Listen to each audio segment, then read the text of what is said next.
considero que la didáctica de la comunicación no es un asunto primero específico del área. La didáctica es del estudio de las técnicas y de los procesos que se llevan a cabo en el aula, en el que interviene el docente o el profesor, el estudiante, un método, una filosofía educativa y un currículo. Entonces, en esa interacción podemos hablar de la didáctica que se puede aplicar en filosofía, en derecho, en comunicación, ¿sí? Tal vez la única diferencia que puede existir en una didáctica específica de comunicación es la sensibilidad que pueden tener nuestros estudiantes frente a temas de comunicación, que pueden ser diferentes a las sensibilidades, por ejemplo, de un ingeniero o de un arquitecto o de un administrador, no en el sentido peyorativo, sino que si es que durante la carrera se les dice la importancia de manejar correctamente el lenguaje común, de manejar el lenguaje no verbal, lo que tiene que ver con el carisma, lo que tiene que ver con la fuerza de una presentación, etcétera, el manejo del lenguaje, probablemente sean mucho más sensibles los estudiantes a este tipo de temas que otro estudiante de otra carrera. Pero no creo que haya una didáctica específica de la comunicación, ¿sí?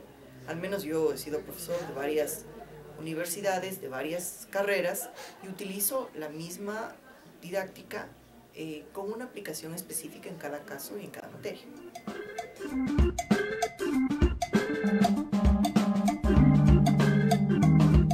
Si tú me dices didácticas de la comunicación, ¿te refieres a qué? ¿Te refieres a la forma de enseñar comunicación? Entonces, es eso, la forma, el mecanismo, la técnica mediante la cual aplicas una filosofía educativa ya en el aula, ¿sí? Entonces, una parte es la parte macro, la parte filosófica, la parte de cosmovisión que tiene que ver con el modelo pedagógico, y la otra es ya la aplicación, ¿sí? Ahora, debe existir una coherencia entre el modelo educativo, el modelo pedagógico y la propuesta pedagógica o el modelo didáctico.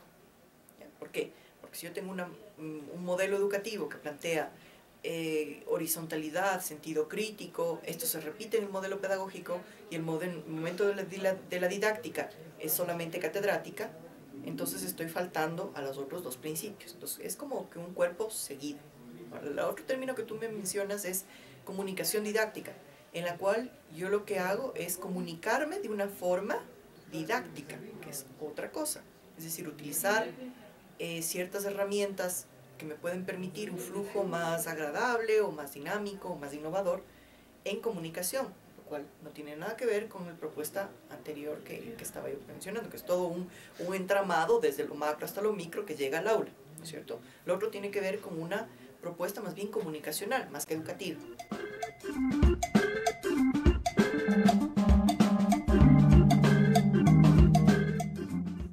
Yo considero que la didáctica puede ser aplicada en absolutamente todas las materias, en todos los niveles y en todas las áreas, sino que va a depender, por ejemplo, si yo quiero enseñar como un eje transversal del currículum la participación ciudadana, puedo enseñarla en primer nivel y puedo enseñarla en noveno, pero probablemente la profundidad con la que yo pueda trabajar el tema en primero va a ser diferente que la que puedo trabajar en noveno, y por lo tanto hay que diferenciar qué puedo lograr en el un caso y qué puedo lograr en el otro caso.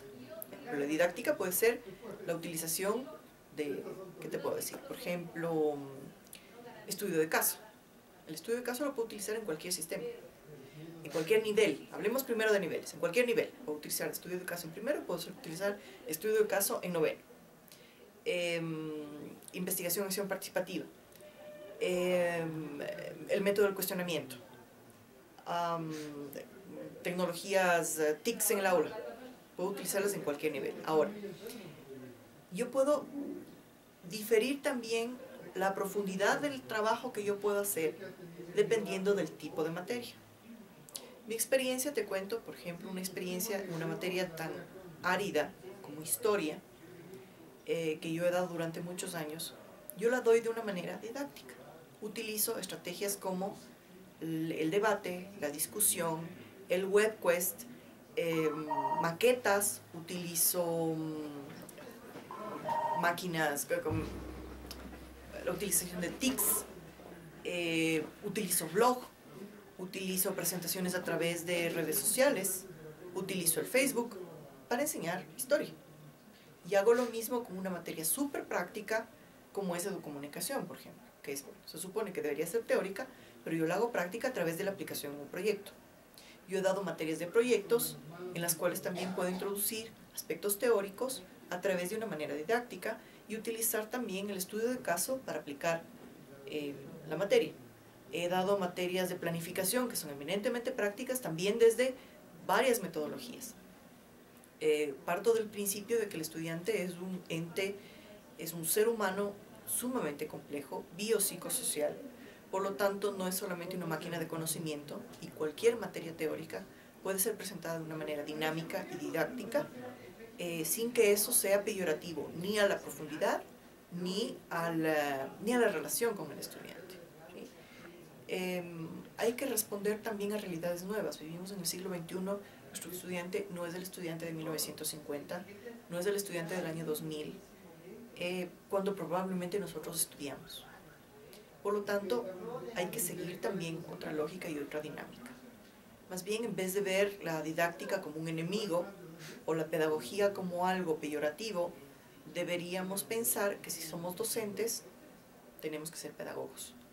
Porque es como pedir que el comunicador no sea comunicador, no sea profesional. Sí, puede ser cualquier empírico, ¿no? El comunicador debe ser una persona que siguió una carrera de comunicación. Igualmente, si nos dedicamos a dar clases 20, 30, 10, 50 horas a la semana, significa que esa es nuestra carrera y por lo tanto tenemos que ser pedagogos. Puede ser que no tengamos un título, pero sí creo que deberíamos tener una instrucción, una formación, un interés personal por profundizar, innovar, por mantener relaciones más fluidas con los estudiantes. No estoy hablando de amigazgos, sino con profundidad, con respeto y también con innovación, una nueva visión del mundo.